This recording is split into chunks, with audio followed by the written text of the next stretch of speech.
নমস্কার বন্ধুরা, ঝর্ণাজুমা কিচেনে সবাইকে স্বাগত। আজ আমি পাতাকপির রেসিপি তৈরি করব। সেই জন্য দেখেন এখানে একটা বড় সাইজের পাতাকপি আমি নিয়ে নিয়েছি। তো এটাকে ধুয়ে পরিষ্কার করে নিয়ে নিয়েছি। এখন আমি এটা কেটে নেব। আর পাতাকপিটা আমি মাছের মাথা দিয়ে তৈরি করব। সেই জন্য দেখেন এখানে আমি রুই মাছের মাথা নিয়ে নিয়েছি। আপনারা যে কোনো মাছের মাথা দিয়ে তৈরি করতে পারেন। আর মাছের মাথা কিন্তু একটু ছোট সাইজের, মাঝারি সাইজের মাছের মাথাগুলো নেবেন, তাহলে কিন্তু বাঁধাকপিটার টেস্ট খুব ভালো হবে। আর একদম বড় সাইজের নিলে কিন্তু খেতে ভালো হয় না। তো আমি দেখেন মাঝারি সাইজেরই মাথা নিয়ে নিয়েছি। এখন আমি কপিটা কেটে নেব।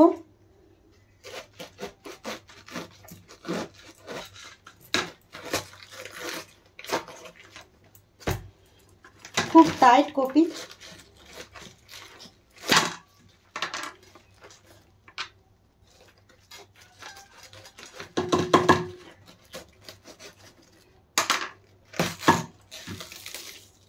দেখেন দুভাগ করে নিয়ে নিয়েছি।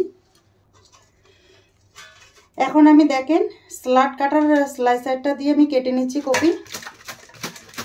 আর এটা দিয়ে কাটলে কিন্তু খুব তাড়াতাড়ি কাটা হয়ে যায় আর একদম পাতলা করে কাটে।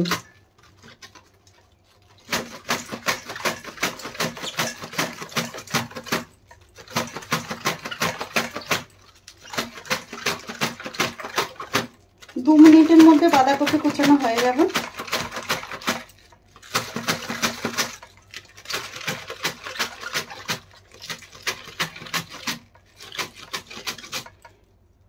দেখেন একদম সুন্দর করে কুচি কুচি করে কেটে নিয়েছি।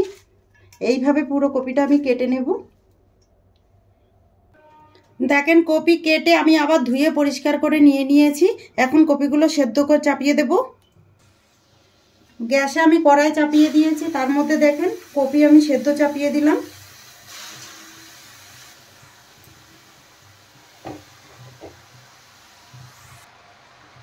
দিয়ে দিলাম দেখেন কিছুটা নুন দিয়ে দিলাম, তাতে কপি সেদ্ধ হয়ে যাবে আর নরমও হবে।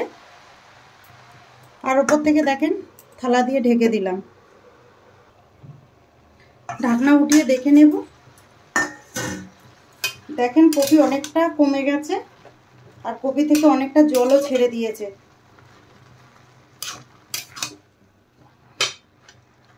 আর একটু সেদ্ধ করে নেব। এখন কপি ভালোভাবে সেদ্ধ হয়ে গেছে। এখন আমি জল ছেঁকে তুলে নেব। মাছের মাথার মধ্যে নুন হলুদ মাখিয়ে নেব। নুন আর হলুদ দিয়ে দিয়েছি। এখন ভালো করে মেখে নেব।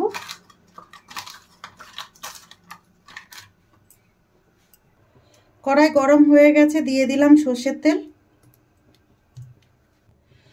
তেল ভালোভাবে গরম হয়ে গেছে। এখন মাছের মাথাগুলো ভেজে নিচ্ছি।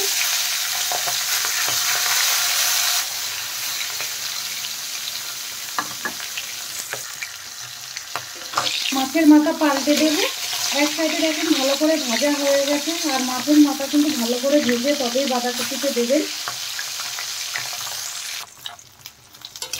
মাছের মাথা দেখেন ভালো করে ভাজা হয়ে গেছে। এখন আমি তুলে নিচ্ছি।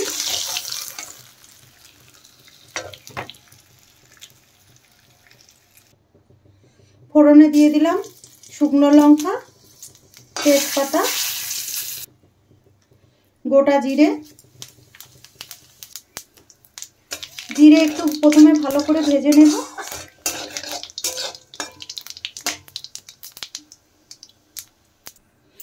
জিরে দেখেন ভালো করে ভাজা হয়ে গেছে, তার মধ্যে দিয়ে দিচ্ছি কুচনো পেঁয়াজ। পেঁয়াজ হালকা ভেজে নেব।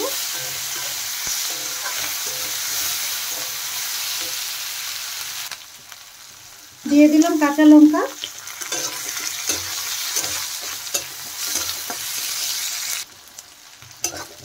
দেখেন পেঁয়াজ হালকা ভাজা হয়ে গেছে। এখন এর মধ্যে আমি দিয়ে দেবো আলু। আলুগুলো আমি একটু বড় সাইজ করে কেটে দিয়েছি, আপনারা চাইলে কিন্তু ছোট সাইজ করে দিতে পারেন। আলু কিন্তু প্রথমে হালকা ভালো করে ভেজে নেব।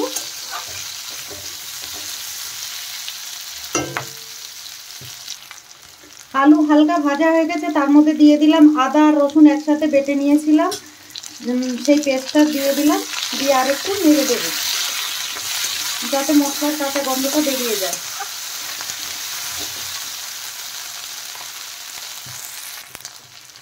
এখন আমি দিয়ে দিলাম টমেটো, হলুদ গুঁড়ো, লঙ্কা গুঁড়ো, খুব সামান্য লঙ্কার গুঁড়ো দিয়েছি, যেহেতু শুকনো লঙ্কা দেওয়া আছে, কাঁচা লঙ্কা দেওয়া আছে, সেই জন্য। জিরে গুঁড়ো, আর দিয়ে দিলাম টেস্ট হিসাবে নুন। যেহেতু সেদ্ধ করতে নুন দেওয়া আছে কপি, সেই জন্য আমি খুব কমই দিলাম নুন। এখন আমি ভালোভাবে মশলার সাথে আলু কষিয়ে নেব।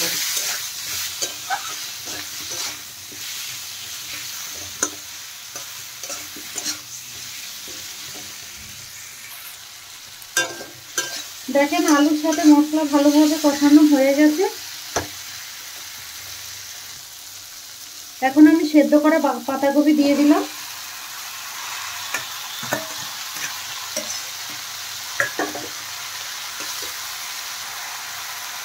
আর দিয়ে দিলাম ভেজে রাখা মাছের মাথা। এখন নেড়ে চেড়ে ভালো করে রান্না করে নেব।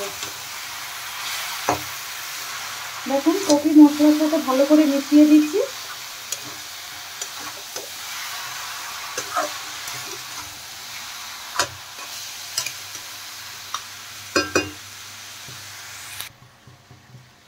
দিয়ে দিলাম কিছুটা মটর। মটর দিয়ে দেওয়ার পরে আরেকটু নেড়ে চেড়ে ভালো করে দেখেন কপির সাথে আমি মিশিয়ে দিচ্ছি।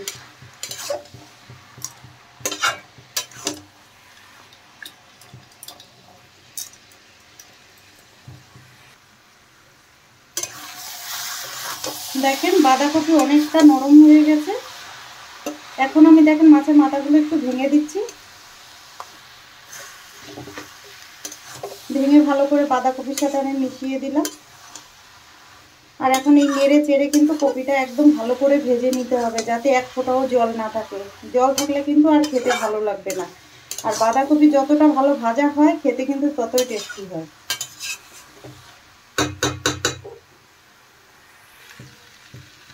দেখেন আমি দিয়ে দিলাম সামান্য চিনি। চিনিটা চাইলে আপনারা স্কিপ করতে পারেন। দিয়ে দিলাম গরম মশলা গুঁড়ো। এখন আবার একটু নেড়ে দিচ্ছি।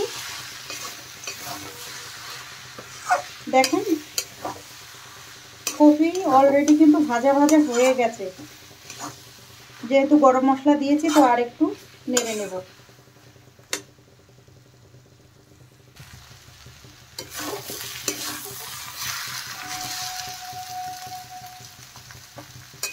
দেখেন খুব ভালো করে কিন্তু কপি ভাজা হয়ে গেছে। এখন আমি তুলে নেব।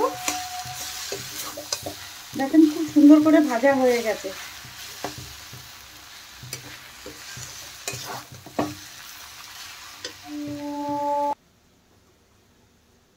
এখন আমি দেখেন প্লেটে নিয়ে নিলাম।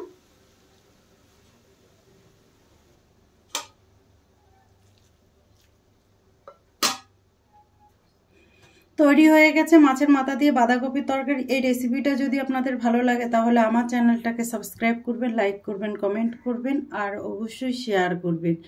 আর আমি যেইভাবে বানিয়েছি প্লিজ এইভাবে আপনারা বানিয়ে আমাকে খেয়ে কমেন্ট করে জানাবেন। Thank you.